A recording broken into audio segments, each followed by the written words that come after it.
ನೇತ್ರಾವತಿ ನದಿ ತೀರದಲ್ಲಿ ಶವ ಹೂತಿಟ್ಟಿರುವ ಆರೋಪ ಶೀಘ್ರ ವರದಿ ಸಲ್ಲಿಕೆಗೆ ಎಸ್ಐಟಿ ಸೂಚನೆ.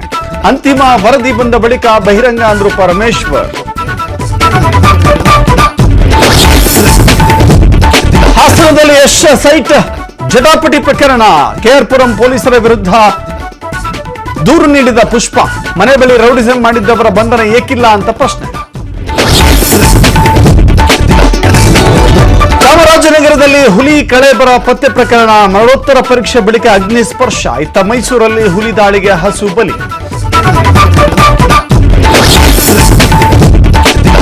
ಸಾಮಾಜಿಕ ಮಾಧ್ಯಮ ಬಳಕೆಗೆ ಬೀಳುತ್ತಾ ಕಡಿವಾಣ. ವಯೋಮಾನ ಆಧಾರಿತ ಬಳಕೆಗೆ ಕೇಂದ್ರ ಸಜ್ಜು. ಈ ಬಗ್ಗೆ ಚರ್ಚಿಸಲಾಗ್ತಾ ಇದೆ ಎಂದರು ಅಶ್ವಿನಿ ವೈಷ್ಣವ್.